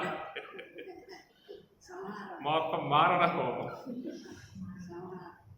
ఏమన్నా చేయను, స్వతంత్రం వచ్చింది కదా, ఒక పూట స్వేచ్ఛ ఇస్తున్నాము, ఒక పూట స్వేచ్ఛ ఇస్తున్నాం సంవత్సరం మొత్తం మీద అని కనుక ప్రభుత్వం వారు జాలిపడి సర్వమానవులకు కూడా ఈ పూట స్వేచ్ఛగా బతకండి, మీరు ఏ కార్యాలు చేసినా కానీ మేము దాన్ని పట్టించుకోము, పూర్తి స్వేచ్ఛ ఇచ్చి చూస్తే మానవుడికి ఎవరెవరి శత్రుత్వాలు ఉన్నాయి మొత్తం కత్తుల ముందే నూరు కోసం బంగారం షాపు మొత్తం. కనుక మానవుని యొక్క స్వరూపాన్ని, వాడి వ్యక్తిత్వాన్ని, వాడి యొక్క స్వభావాలని చట్టములు తొక్కిపట్టాయి, ధర్మశాస్త్రాలు తొక్కిపట్టాయి, సామాజిక సూత్రాలు తొక్కిపట్టాయి. ఆ తొక్కి పట్టేయటం కారణంగా ఎంత ఉన్నా కానీ భయాలు ఉన్నాయి. దండ పడేస్తారేమో, పడతారేమో, తంతారేమో, జైల్లో కొన్ని భయాలు వ్యక్తిలో ఉండటం కారణంగా లోన ఉన్నటువంటి దాన్ని అణిసివేసుకునే విధానం చేస్తూ ఉన్నాడు. కనుక లోన ఎక్కువగా తామసిక సంబంధ వృత్తులు, రాజసిక సంబంధ వృత్తులు విజృంభించడానికి సిద్ధంగా ఉన్నాయి. అవన్నీ కూడా ఏంటంటే ఈ భయాదులతో అణిసివేసిన విధానం తప్ప ఒక్కసారి స్వేచ్ఛ ఇచ్చి చూడండి, వాటికి ఏ విధంగా విజృంభిస్తాయో తెలుస్తుంది. అందువల్ల మానవుడి ప్రకారంగా తనలో ఉన్నటువంటి గుణాలు, తామసిక వ్యవహారాలు ఇవన్నీ కూడా జీవితముగా జీవించినప్పుడు వచ్చేటువంటి యొక్క ఏ పుణ్యపాప సంబంధ కర్మలు ఉన్నాయో అవన్నీ కూడా లోన పడి ఉన్నటువంటి విధానం అవి అనుభవించటానికైనా వీడు రావాల్సి ఉంటుంది. తప్పనిసరిగా అపరిహార్యార్థే రావాల్సి ఉంటుంది. వీడు చేసుకున్నాడుగా, ఎవరు చేసుకున్న కర్మ ఎవరికిస్తా? భూమి సంపాదించావు, ఎవరికో దానం చేసావు, ఇల్లు కట్టావు, ఎవరికో దానం చేసావు, బంగారం సంపాదించావు, ఎవరికో దానం చేసావు, పాపం సంపాదించావు, ఎవరు దానం చేస్తారు? ఎవరు తీసుకుంటారు? ఇల్లు ఇస్తే తీసుకుంటారు. మంచి సెంటర్లో దానం చేయి, పొద్దునగా వచ్చేస్తారు. ఎకరా దానం చేస్తారంటే కూడా వచ్చేస్తారు. బంగారం దానం చేస్తానన్నా వచ్చేస్తారు. నా పాపం రా, పెద్ద మూట ఉంది, ఆ మూట నీకు ఇచ్చేస్తా ఫ్రీగా అని అంటే ఏమంటారు? నా వద్ద పెద్ద మూట ఉంది, నా మూటలు మొయ్యలేకపోతున్నాను. కనుక ఎవరి కర్మను వాళ్ళే జీవితంలో అనుభవించాల్సిన ఆవశ్యకత ఉన్నది అన్నాడు. సరే, ఎవరు తీసుకోకపోతే దేవుడికే ఇచ్చేస్తాను. ఓ పరమేశ్వరా, ఇదిగో నా సంపదంతా నీకు దారపోస్తాను. అనేక జన్మలుగా సంపాదించిన సంపద, ఆ యొక్క సంపదంతా నీకు దారపోస్తున్నా అని చెప్పనే విధానం చేసినట్లయితే ఆయన తీసుకుంటాడా?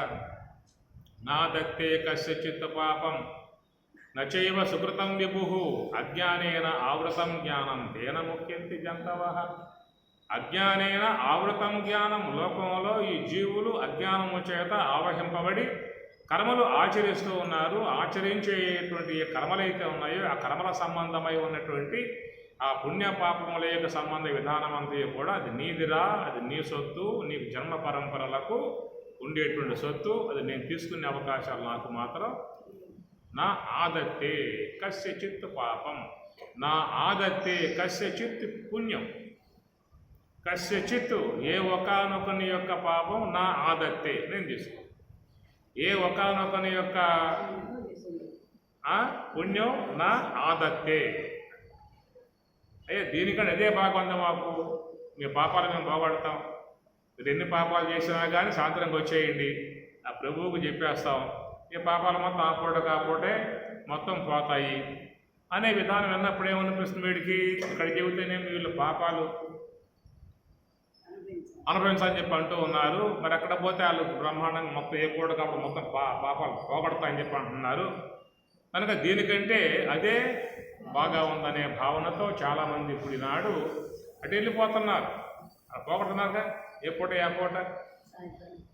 అయితే దాని విషయం తెలియట్లా వాళ్ళకి, ఆ పోయే వాళ్ళకి వాస్తవం తెలియట్లా. ఎందుకని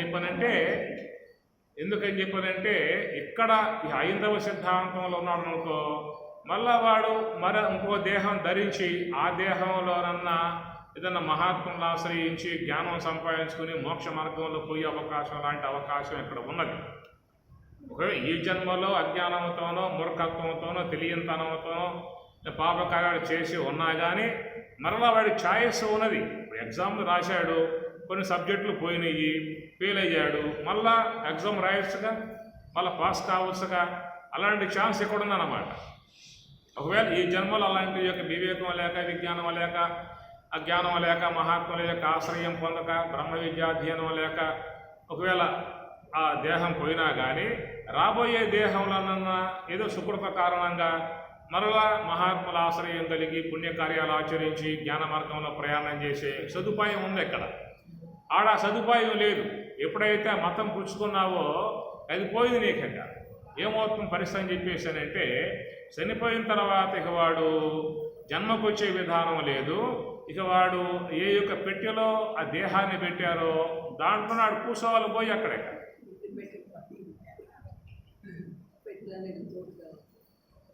దేహం పెట్టెలో పెట్టారుగా, ఇక ఆ జీవుడు కూడా ఇక ఆ పెట్టెలోనే అక్కడే ఉండాలన్నమాట. ఎప్పుడు దాకా ఉండాలి? సృష్టి ప్రళయం అయ్యే పర్యంతం ఆ జీవుడు ఆ పెట్టెలోనే ఉండాలి. సృష్టి లయం అయిన తర్వాత అప్పుడు ప్రభువు యొక్క పిలుపు మేరకు ఆ జీవులన్నీ కూడా వస్తాయి. అంతిమ తీర్పు స్వామి అక్కడ ఇస్తారు. ఆ జీవులకి అంతిమ తీర్పు ఉంటుంది. ఏమిటి అంతిమ తీర్పు? పుణ్యం చేసి ఉన్నటువంటి వాడికేమో శాశ్వత స్వర్గము, పాపం చేసిన వాడికేమో శాశ్వత నరకం. ఏడ పాప క్షమాపరా? నువ్వు పాపాలు చేయరా, సాయంత్రం వచ్చేసి నేను పాపాలు పోగొట్టేస్తాం అన్నారు కదా. ఈ భరోసా ఇవ్వడం వాడేం చేశాడు? ఇంకెక్కువ చేశాడు పాపాలు. ఇంకా అదే భయంతో ఉన్నట్లయితే తక్కువ చేసి ఉండేవాడేమో. మేము పోగొడతాం ఏ పూట ఆ పూట అని చెప్పినారు వాళ్ళు. భరోసా ఇచ్చారు వాడు డబ్బుల కోసంగా. ఆ మాట చెప్పాడు. వీడు రెచ్చిపోయాడు. చేశాడు. తర్వాత పోయి గొర్రెలో కూర్చున్నాడు. ఎప్పుడు లయం కావాలి సృష్టి? అప్పుడుదా కూర్చోవాల్సిందే. ఈ లయం అయిన తర్వాత ప్రభువు యొక్క పిలుపు మీద మొత్తం జీవులన్నీ వస్తాయి. అంతిమ తీర్పు పెట్టాడు. ఆడమని విచారణ పెట్టాడు.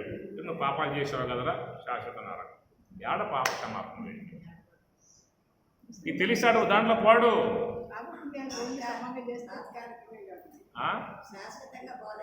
మళ్ళీ శాశ్వతంగా నరకం. అది ఎక్కడ?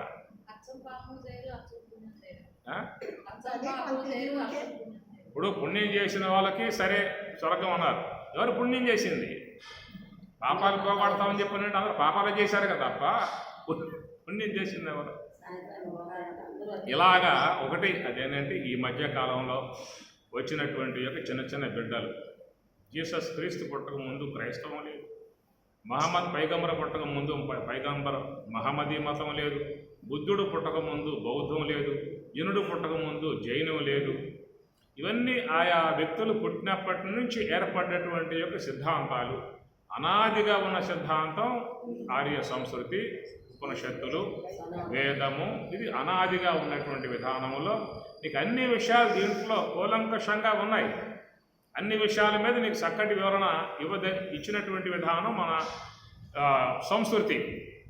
అవి నిన్న మొన్న ఏర్పడ్డాయి అన్నమాట. కాబట్టి వాటిల్లో మీకు సాంఖ్య విచారం లేదు, యోగ విచారం లేదు, తాత్విక విచారం లేదు, ఆత్మ పరమాత్మ విషయం ఏమీ తెలియదు అన్నమాట. కేవలం తెలియని తరంతో సాగిపోయేటువంటి యొక్క అంశములు అవన్నీ విచారిస్తే మాత్రం ఏది మిగలదు వాటిల్లో. ఎక్కడయ్యా అని చెప్పనంటే, దీపం లేని చోట చిల్లు పడ్డ కానీలు కానీ చిరిగిపోయిన రూపాయలు కానీ చెల్లుబాటు అవుతాయి. ఏది? ఆ దీపం కనుక లేని చోట ఉన్న చూసారా, ఆ షాపుల కాడ చెల్లుబాటు అవుతాయి అన్నమాట. చిరిగిపోయినా మాసిపోయినా ఏమైపోయినా పగటిపూట చెల్లుబాటు కావు. అట్లాగా అజ్ఞానాంధకారములో ఉన్నటువంటి వారికి మాత్రమే చెల్లుబాటు అయ్యేటువంటి రూపాయి కాగితాలు అవి. అదే జ్ఞాన ప్రకాశంలోకి వచ్చాడా అని చెప్పనంటే ఆ మొత్తం అక్కడ ఈగిపోయేటువంటి. అందుచేత అవన్నీ నిన్న మొన్న వచ్చిన సిద్ధాంతాలు. వాటి ప్రామాణికత లేదు. వాడికి ఎలాంటి యొక్క తాత్విక సంబంధమై ఉన్నటువంటి యొక్క వివరణ వాటిల్లో లేదు. అది పక్కన పారేసినట్లయితే చూసినట్లు ఇక్కడ బహూనిమే వ్యతీతాని జన్మాని తవచ అర్జున తాని అహం వేద సర్వాణి నత్వం వేత్త పరంతప అనేటువంటి దాంట్లో సిద్ధాంతం, జన్మ సిద్ధాంత విధానము చూసినట్లయితే నీకు నాకు అనేక దేహాలు గడిచాయి, రాబోయే జన్మలు ఉన్నాయి. కాబట్టి జాగ్రత్తగా బతుకు. ఉన్నాయి. ఈ పూట చేసుకుంటే రేపు మనం అనుభవించాల్సిన పరిస్థితి ఏర్పడుతుంది. అలాంటి విధానం ఉన్నప్పుడు ఏమవుతుంది? ఈ జన్మలో వాడు కొంచెం జాగ్రత్తగా జీవించే అవకాశం వారికి ఏర్పడుతుంది. అందుచేత పరమాత్మ కూడా నేను కూడా లోకంలోకి వస్తున్నాను అన్నాడు. ఆ వచ్చేటువంటి యొక్క ఆవశ్యకత ఏమిటా అనేటువంటి విషయం మనకు ముందు శ్లోకాలలో వస్తుంది. ఆయన వివరణ చెప్పాడు ఆ విషయాలు. ఎందుకు రావడం అనే విషయం మీద ఆయన మాట్లాడబోతాడు ముందు. కాబట్టి ఇక్కడ మౌలికముగా చెప్పిన అంశంలో మే నాకు తవ నీకు బహూని జన్మాని యతీతాని తాని అహం వేద నత్వం నవేత్త. అవి నాకు తెలుసు, నీకు తెలియవు అని చెప్పనన్నాడు. కారణం ఏంటంటే నేను ఈశ్వరుణ్ణి, నీవు జీవుడు. మలిన సాత్విక అవిద్యతో ఉన్నటువంటి విధానమేమో జీవుడు, శుద్ధ సాత్విక విద్యతో ఉన్నటువంటి విధానమేమో ఈశ్వరుడు. కాబట్టి ఈశ్వరునికి సమస్తం తెలుస్తాయి, జీవుడికి సమస్తము తెలియదు. అదనమాట. కనుక ఆ పరమాత్మ లోకంలోకి ఆ దేహం ధరించి రావటాన్ని అవతారము అన్నారు. జీవుడు దేహం ధరించి లోకంలోకి రావటాన్ని కూడా అవతారం అంటామా? జన్మ అంటారు. కాబట్టి జీవుడు దేహం ధరిస్తే జన్మ అంటారు, భగవంతుడు దేహం తీసుకుంటే దాన్ని అవతారము అని చెప్పనంటారు. కాబట్టి అవతారము అని చెప్పనంటే తాను ప్రకృతికి కట్టుబడక, మాయకు లోబడక స్వతంత్రుడుగా ఉండేటువంటి విధానము ఈశ్వరుని యందు ఉంటుంది. కాబట్టి అవిద్యకు కర్మవాసనలకు కట్టుబడి బద్ధుడై ఈ లోకంలోకి వచ్చి అనుభవించేటువంటి యొక్క విధానం, సుఖ దుఃఖాలను అనుభవించే విధానముగా ఉండేటువంటిది జీవుడి యొక్క పరిధి అనేటువంటి యొక్క భావన. కాబట్టి ఆ ప్రకారముగా భగవంతుడు ఎప్పుడెప్పుడు ఎక్కడెక్కడ అవసరమై ఉంటుందో అప్పుడప్పుడు అక్కడక్కడ ఆయా శరీరాలను తీసుకునే విధానమే అవతారములు. మనకు భాగవతంలో వచ్చేవన్నీ కూడా అవతారములు అని చెప్పని. అట్టి అవతారముల యొక్క ఆవశ్యకతలో కూడా భగవంతుడు లోకానికి ఒక చక్కటి సందేశాన్ని ఇచ్చేటువంటి విధానంగా ఉంటాయి అవతారాలు కూడా. అనేక అవతారములలో ప్రధానముగా ఎక్కువ కాలం ఈ భూమి మీద తాను సంచరించినటువంటి యొక్క అవతారములుగా చూసినట్లయితే రామావతారము, కృష్ణావతారములు కనబడతాయి మనకి. మిగతా అవన్నీ కూడా ఆయా సందర్భంలో వచ్చి ఆ కార్యం కాగానే వచ్చే అవతారం నేను జీవితం అన్నదా. ఇట్లాగా ఉండేటువంటివన్నీ కూడా ఆయా సందర్భంలో రావడం, ఆ కార్యం పూర్తి చేసుకోవడం, వెళ్ళిపోవటమే తప్ప ఎక్కువ సమయాన్ని భూమి మీద సంచరించిన విధానం, పరిపాలనా విధానముగా చేసిన విధానము రామావతారము, కృష్ణావతారము. ఈ రెండు కూడా లోకానికి ఒక ఆదర్శ విధానముగా ఉన్నటువంటి అవతారములు, ఒక ఆదర్శ విధానం. వేదం ఏం చెప్పింది? సత్యం వద ధర్మం చర. రెండు వాక్యాలు వినపడతా ఉన్నాయి. ఏమి? సత్యం వద ధర్మం చర. వధ అనకూడదు, వధ అంటే మళ్ళా చర అన్నా అనుకో, అది మన అర్థం మారిపోతాయి.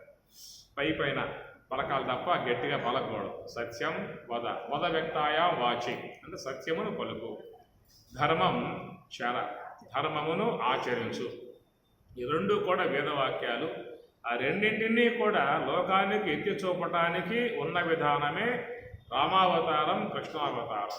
కనుక రామావతారములో ఆయన ధర్మం చర అనగా ధర్మమును ఆచరించి చూపించిన విధానం అన్నమాట. ఆయన ఏం చెప్పాల, ఆయన ఏ యొక్క ధర్మనీతులు ఆయన చెప్పిందేమి లేదు. ఆయన కేవలం లోకానికి తాను ఆచరించి ధర్మ విధానాన్ని లోకానికి చూపించాడు. అందువల్ల ఏమన్నారంటే రామాయణము అన్నారు. రామస్య అయనం రామాయణం అనగా రాముడి యొక్క అయనం, గమనం, మార్గం అన్నమాట. ఆయన ఏ ప్రకారంగా నడిచాడో అడుగులలో అడుగు వేసుకుంటూ పోవటమే, ఇంకేం లేదేక. ధర్మాన్ని చూపించాడు. కనుక ధర్మం చెప్పటం కంటే కూడా చూపించడంలో సులభముగా అర్థమయ్యే అంశము. కాబట్టి ఆ ప్రకారంగా లోకంలో, సమాజంలో సమస్త మానవులందరూ కూడా ప్రవృత్తి మార్గం కలిగి ఉన్నారు. ఈ ప్రవృత్తి మార్గం అనేటువంటిది అందరూ అవలంబించి ఉన్నారు. కనుక ఈ సమాజం అంతా కూడా ప్రవృత్తి మార్గంలో ఉన్నది. కాబట్టి ఈ కుటుంబ వ్యవస్థగా ఉన్నటువంటి వారు ఎట్లా జీవితంలో ప్రవర్తించాల్సి ఉంటుంది, తల్లిదండ్రుల పట్ల బిడ్డలకు ఉండేటువంటి భావన, భార్యాభర్తల పట్ల ఉండేటువంటి యొక్క అన్యోన్యత, అన్నదమ్ముల పట్ల ఉండేటువంటి యొక్క అనురాగము, ఆప్యాయతలు, ఇవన్నీ కూడా ఆయన గారు చూపించినటువంటి యొక్క విధానం అన్నమాట. కుటుంబ వ్యవస్థను చక్కదిద్దేటువంటి యొక్క ఒక మంచి మార్గ విధానం. ఇప్పుడు మరి ఆ కాలంలో తల్లి యొక్క ఆజ్ఞకు లోబడి రాముడు అరణ్యవాసానికి వెళ్ళిపోయాడు. మరి భరతుడు సంతోషపడాలి కదా, పట్టం ఎక్కాలిగా, సింహాసనం అధిష్ఠించాలిగా, కిరీటం పెట్టుకోవాలిగా. ఈనాటి కాలంలో అన్నగారిని తోసిపారేసేసి సింహాసనం నుంచి వీడి కూర్చుంటున్నాడు. ఆ కాలంలో వద్దురా నువ్వు పోయి కూర్చోరా సింహాసనం మీద, తల్లి నీకు అవకాశం ఇచ్చిందిరా అని చెప్పానంటే వాడే ఉన్నాడు, లేదన్నా నేను కూర్చునే విధానమే లేదు, నువ్వు రావాలి, సింహాసనం అధిష్ఠించాలి, మమ్మల్ని పాలించాలని చెప్పని కోరిన విధానం. కానీ ఇప్పుడైతే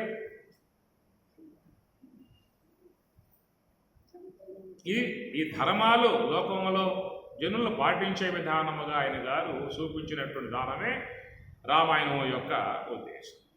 మరి ఆ కైకేయి అమ్మగారు శ్రీరామచంద్రుడికి మరి ఆయన నువ్వు అరణ్యవాసం చేయాలని అని చెప్పని శాసించి మరి పద అని చెప్పనంటే సీతమ్మ వారు ముందు వచ్చింది. నేనుంటా ముందని చెప్పాను, నేను అరణ్యానికి వస్తా అని చెప్పాను అమ్మవారు. రాముడు అక్కడికి వద్దని చెప్పనన్నాడు. రామాక అరణ్యం ఇది పూల వనం కాదు, కేకారణ్యం, మృగాలు ఉంటాయి, సింహాలు ఉంటాయి, పెద్ద పెద్ద అరుపులు కేకలు ఉంటాయి, భయపడతావు, రామాక అని చెప్పని అన్నాడు. అమ్మగారు ఏమన్నది,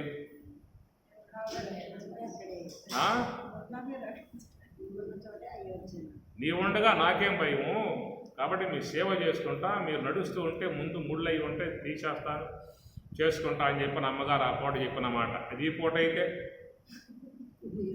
అరే నాయన, ఆనాటి కాలంలో రాముడు తండ్రి మాట విని అరణ్యవాసాన్ని బయలుదేరాడు.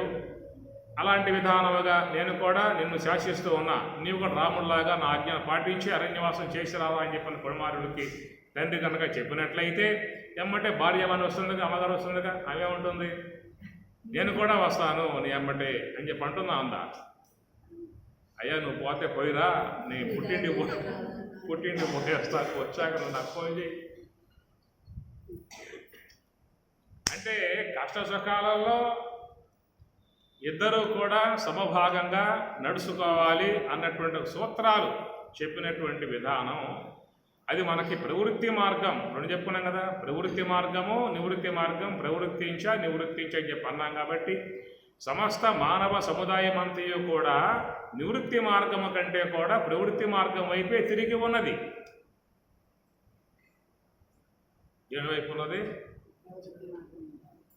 ప్రవృత్తి మార్గం వైపు ఉన్నది. సమస్త మానవాళి అంతా కూడా ప్రవృత్తి మార్గం వైపు ఉన్నది. కాబట్టి ఈ ప్రవృత్తి మార్గంలో ఉన్నటువంటి యొక్క మానవ జాతికి ఈయన ఒక ఆదర్శ విధానముగా కుటుంబ విధానంలో తల్లిదండ్రులు ఏ విధంగా గౌరవించాలో, భార్య భర్తలు ఎట్లా అన్యోన్య భావంతో మెలగాలో అనేటువంటి విధానం కనుక అందరూ కలిగి ఉన్నట్లయితే ఆ సుఖం, ఆ యొక్క జీవన విధానంలో సుఖముగా, శాంతిగా, సామరస్యముగా, ప్రేమలతో జీవించే విధానం ఉంటుంది.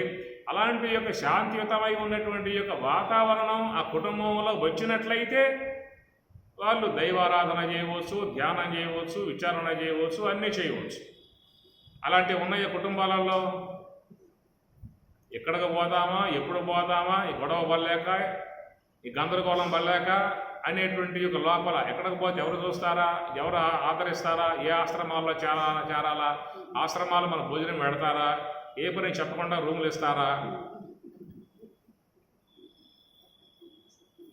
సరే ఆడకపోయి ఆ యాత్ర పడటం కంటే ఇక్కడే పడతాను ఆ యాత్ర ఏదో. కాబట్టి కుటుంబాలలో సమైక్యత లేదు, సామరస్యం లేదు, ప్రేమ లేదు, వైషమ్యములతో ఎప్పుడు విద్వేషాలతో నానా రకాలుగా పోవటం కారణం ఏంటంటే ఇలాంటి యొక్క దానిని ఉదాహరణగా తీసుకోకపోవటం అనే అంశం మీద సమాజానికి మంచి సందేశాన్ని ఇచ్చేటువంటి విధానముగా స్వామివారు ఈ రూపకంగా వచ్చి మనకి అందించిన విధానం. కాబట్టి ధర్మం చర, ఈ సూత్రం, సత్యం వద, సత్యాన్ని బోధించాలి. సత్యం అంటే ఏమిటి? బ్రహ్మం, త్రికాలాబాధ్యమై ఉన్నటువంటి సత్యస్వరూపం బ్రహ్మము. కనుక ఆ సత్యము యొక్క విధానముగా కృష్ణ పరమాత్మల వారు వద చెప్పాడు, లోకానికి సత్య మార్గాన్ని చెప్పాడు, బ్రహ్మతత్వాన్ని బోధించాడు. కాబట్టి రాముడిలాగా జీవించు, కృష్ణుడు చెప్పింది ఆచరించు. రాముడిలాగా జీవించు, కృష్ణుడు చెప్పింది ఆచరించు. లేదండి అట్లా కాదు, ఈ రెండు ఆ పక్క ఈ పక్క అంతా కృష్ణులాగా జీవిస్తాను, రాముడు మరి జీవిస్తానంటే ఏం జీవిస్తా? పూతన సంహారం చేస్తావా, కాళీయ మర్దనం చేస్తావా, చకటాస్త్రం మర్దనం చేస్తావా, దేనికాస్త్రం మర్దనం చేస్తావా, ఏం చేస్తావు? ఒకవేళ చూపిస్తే ఇసురూపం చూపిస్తావు అమ్మగారికి కోపం వచ్చిన, అంతేనా? కనుక కృష్ణుడు ఆ లీలా విధానం వేరు, ఆయన జీవనం ఎవరు కూడా జీవించే విధానం కాదు. అష్ట భార్యలతో కూడా ఆనందంగా జీవితం గడిపాడు. ఒక అమ్మగారికి తట్టుకోలేక ఒక వ్యాసాస్త్రమే సన్యాసం ఇవ్వని చెప్పి ప్రాధేయపడతా ఉన్న విధానం అన్నమాట. కాబట్టి ఆయన పరిపూర్ణుడు, పరిపూర్ణావతారం, కృష్ణావతారం. అందుచేత ఆయన అన్ని విధాయకాలుగా అన్ని సేవా విధానంలో కూడా గుర్రాలు తోలాడు సేవా విధానం. మరి తత్వబోధ ఉపదేశించాడు, గురువుగా ఉపదేశించాడు, తల్లిదండ్రులకు మంచి బిడ్డగా జీవించాడు, మరి ఆ భార్యలకు మంచి భర్తగా జీవించాడు, బిడ్డలకు మంచి తండ్రిగా జీవించాడు, శిష్యులకు మంచి గురువుగా ఉన్నాడు. అన్ని రూపాలలో ఆయన పూర్ణావతారమే. మందైతే ఒక పక్క ఉంటే ఒక పక్క ఉండదు. కాబట్టి ఈ ప్రకారంగా రెండు మనకు చూసినట్లయితే అవతారాలలో లోకానికి ఇటు ప్రవృత్తి మార్గ విధానముగానేమో రాముడు, నివృత్తి మార్గ విధానముగానేమో కృష్ణుడు. రెండు కూడా జీవితంలో మనం ఆదర్శంగా తీసుకోవాల్సి ఉంటుంది. తీసుకున్నట్లయితే అటు వ్యవహార జీవనం కూడా మంచిగా సాగే అవకాశం ఉంటుంది, ఇటు పారమార్థిక విధానం కూడా క్షీణించి మోక్షానికి పోయే అవకాశం ఎక్కడ ఏర్పడుతుంది. కాబట్టి సమాయయా సంభవామి అజహ అపి సన్ అవ్యయాత్మ భూతానాం ఈశ్వరః అపి సన్ ప్రకృతిం స్వాం అధిష్టాయ సంభవామి ఆత్మమాయయా. కాబట్టి ప్రకారముగా భగవంతుని యొక్క రాకకు అవతారము అని చెప్పినన్నాము, జీవుని యొక్క రాకకు జన్మ అని చెప్పినన్నాము. ఈ విధానములో పరమాత్మ చెప్పిన మాట, అయ్యా నీకైతే తెలియదు నాకైతే తెలుసు అనేటువంటి మాట కూడా ఒకటి వాడటం జరిగింది. ఒకవేళ భగవంతుడు చెప్పినట్లుగా తాని అహం వేద సర్వాణి, నాకైతే అన్నీ తెలుసయ్యా అని చెప్పన్న విధానంగా ప్రశ్నించవచ్చు అర్జునుడు కూడా. సరేనయ్యా స్వామి, అన్నీ నాకు తెలుసు అని చెప్పి అంటూ ఉన్నావు, మరి నా విషయంగా వస్తేనేమో తెలియవని చెప్పి అంటూ ఉన్నావు, ఈ పక్షపాతం నీకెందుకు? ఏమి తాని అహం వేద సర్వాణి, నాకు అన్నీ తెలుసు అని చెప్పి అంటూ ఉన్నావు, త్వం నవేత్త, నీకు తెలియవని చెప్పి అంటూ ఉన్నావు.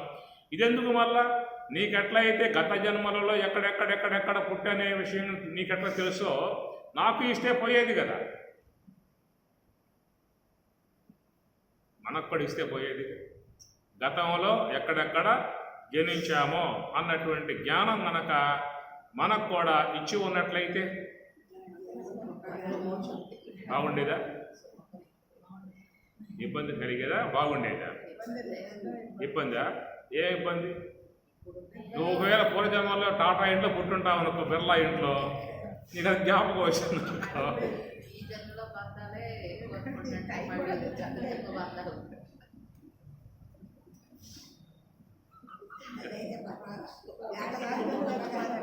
పూర్వజన్మలో ఏ టాటా బిర్లా రిలయన్స్ ఇంట్లో పుట్టి వచ్చామనుకో, ఆ జ్ఞానం కలిగింది అనుకో, అడపోతావు. నేను రా మీ తల్లిని అప్పుడు ఇక్కడ డబ్బులు పెట్టుకున్నా, ఆ బ్యాంకులు వేసుకున్నా, ఇట్లా పెంచా, పెద్ద చేశా, జ్ఞాపకం వచ్చిందా లేదు నీకు? నీ పేరు ఇది, నీ పేరు ఇది, నీ పేరు ఇది, ఇక్కడ పడుకున్నాను, ఇక్కడ భోంచేసేదాన్ని మొత్తం చెప్పావనుకో తెలిసిపోతుంది. అప్పుడు ఓహో మా అమ్మే ఇట్లా జనించి వచ్చిందని చెప్పి ఉద్దేశంతో ప్రేమగా వాళ్ళ ఆప్యాయానికి తీసుకుంటారు. మళ్ళా ఆ కోట్ల ఆస్తికి నువ్వే వారసవాళ్ళవుతావు.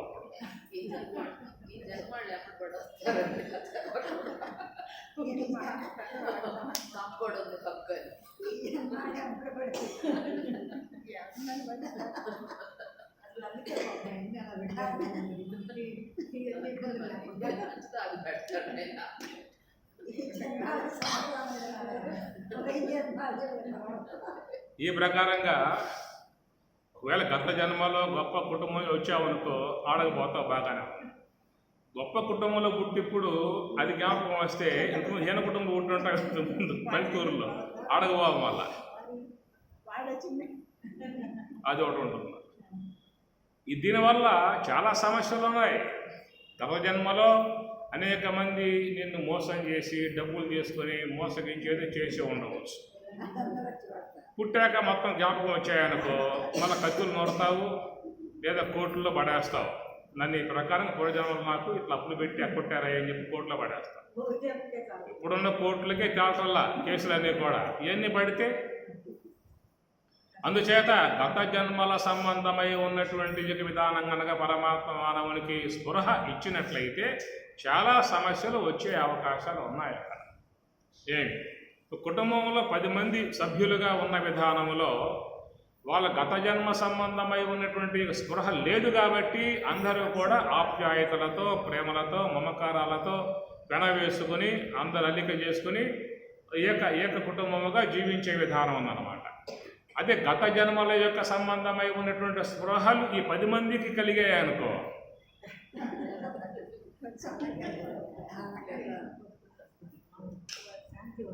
అరే నువ్వు ఆ ఇంట్లో కొట్టించారా మాది ఇంట్లో నీ చూడ ఆప్యాయతలు అనురాగాలు వచ్చిన మాట వాస్తవమే కదా. నానా జాతి విహంగమాహ ఏకవృక్ష సమారూఢ నానా జాతి విహంగమాహ.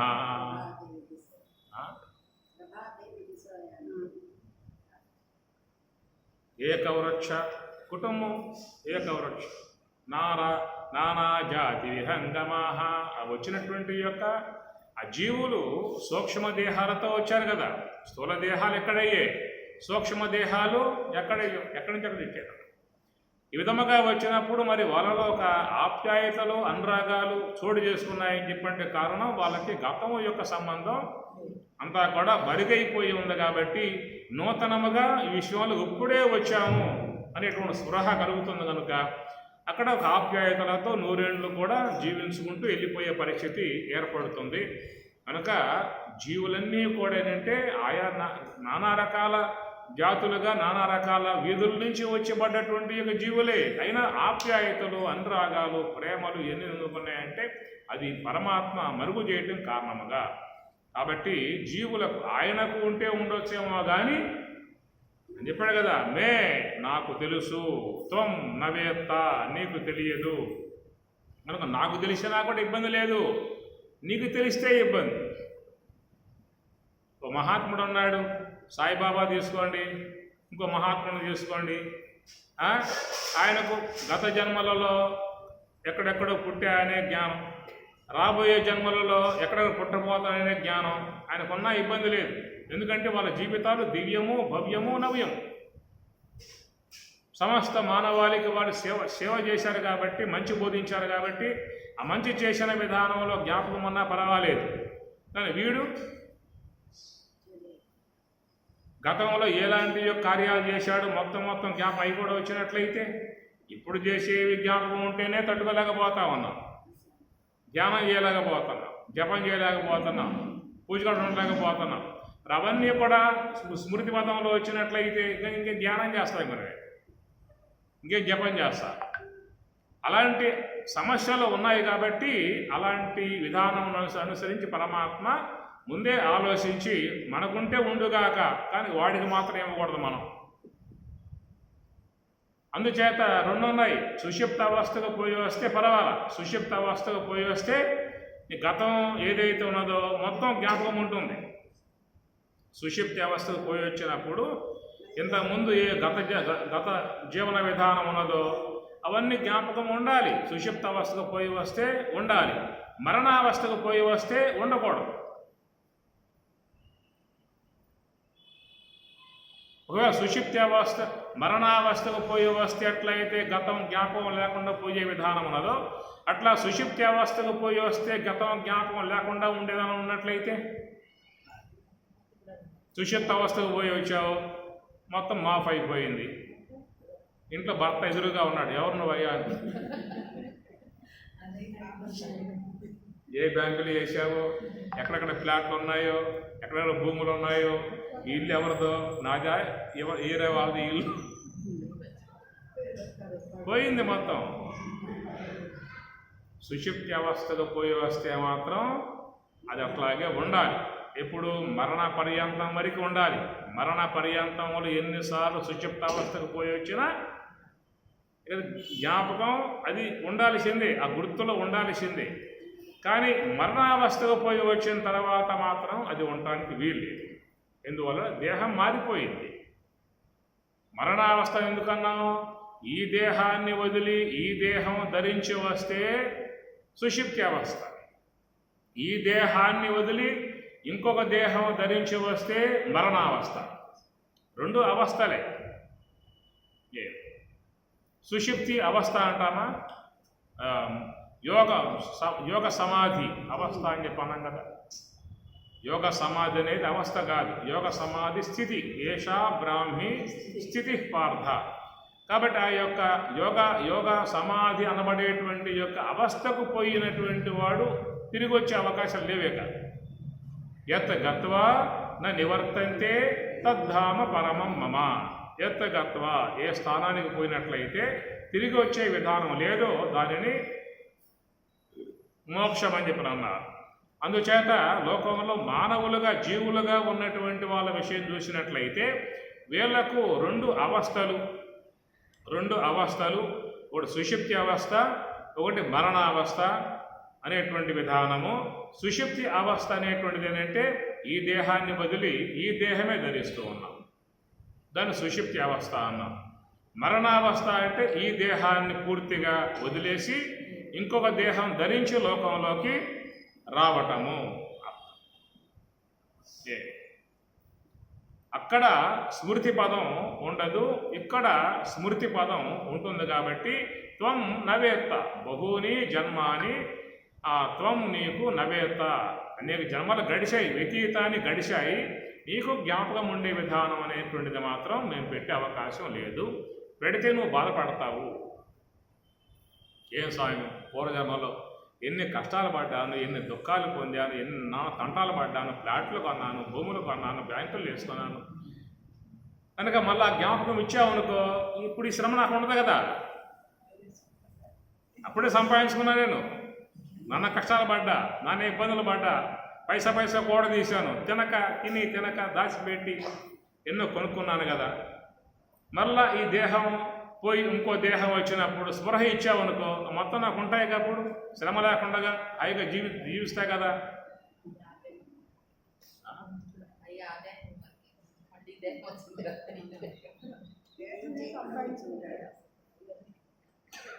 నువ్వు మళ్ళా ఫ్రెష్గా మన టంకాయ కొట్టి పసుపు రాసి పూల బాగా సంపాదించుకోవాల్సిందే. అప్పుడు సంపదలు మళ్ళీ ఇప్పుడు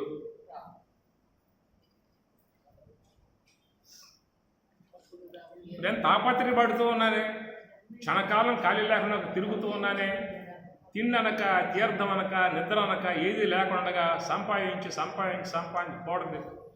స్టేట్ బ్యాంకు, బరోడా బ్యాంకు, ఆ బ్యాంకు, ఈ 90 బ్యాంకుల్లో పడేసుకున్నాను. ఇవన్నీ కూడా అసూలు పోయాయి, మొత్తం పోయాయి. ఈ శ్రమంతా ఏమైపోయింది? చివరికి శ్రమంతా ఏమైపోయింది? అదేదో కాస్త శ్రమ నాకు జ్ఞాపకం ఇస్తే మళ్ళా కష్టపడే పరిస్థితి నాకు ఉండదు కదా. చాలామందికి అపేక్ష, అరే అబ్బాయి నేను పోయిన తర్వాత నీ కడుపులో పడతారు, నేను నా పేరు పెట్టుకోవాలి, నాకే వస్తే మళ్ళీ బ్యాంక్ బ్యాలెన్స్ మళ్ళీ నా పేరుకి వచ్చేస్తాయి. ఇప్పుడు మళ్ళీ అపేక్ష. ఎటు పోతాడో, ఎక్కడికి పోతాడో అనంత విషయం. శరీరములు ధరించి ఉన్నటువంటి జీవులు ఎన్ని ఉంటాయి చెప్పండి ఇప్పుడు భూమి మీద? ఈ భూమి మీద, భూమండలం మీద శరీరములు ధరించి ఉన్న జీవులు ఎన్ని ఉంటాయి? ఎన్ని ఉంటాయేమో? మానవ సముదాయం మొత్తం 130 కోట్లు అనుకోండి. మరి మిగతా జీవులు జలములో కానీ, భూమి మీద కానీ, అరణ్యాలలో కానీ చూసినట్టు కొన్ని లక్షల కోట్ల చిన్నవి కానీ పెద్దవి కానీ మొత్తం కూడా దేహాలే. శరీరములు ధరించి ఉన్నటువంటి జీవ సముదాయము ఎంత ఉన్నదో, శరీరములు వదిలి ఉన్నటువంటి జీవరాశులు అంతకంటే అధిక శాతంలో ఉన్నాయి. తెర, ఈ తెరకు యువతల వైపు దేహములు ధరించి ఉన్న జీవులు, ఈ తెరకు అవతల వైపు దేహములు వదిలి ఉన్న జీవులు, సూక్ష్మ దేహాలు. ఈ పక్క స్థూల దేహాలతో ఉన్న జీవులు, ఆ పక్క కేవలం సూక్ష్మదేహాలతో ఉన్న జీవులు ఉన్నాయా లేవా? ఇవి ఉన్నాయా? ఇవే ఉన్నాయా?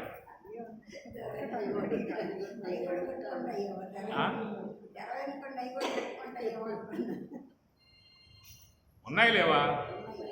దేహములు ధరించి ఉన్న జీవులు మనం చూస్తూ ఉన్నాం. దేహములు వదిలే ఉన్న జీవులు ఎన్ని ఉంటాయి?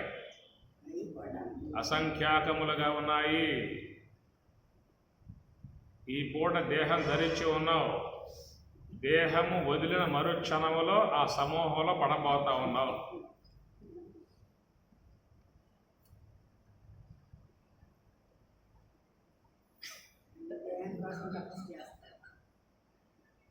దేహములు ధరించి ఉన్న సమూహంలో చేరున్నావు. ఇప్పుడు సదుపాయాలు ఉన్నాయి, ఏదో చేసుకోవచ్చు, సౌకర్యం చేసుకోవచ్చు, ఎట్లాగో చెప్పుకోవచ్చు, ఇబ్బందులు చెప్పుకోవచ్చు, పలువుల సహకారం తీసుకోవచ్చు, జీవన విధానం చేసుకోవచ్చు. అక్కడ ఎవరిని మాట వినేది?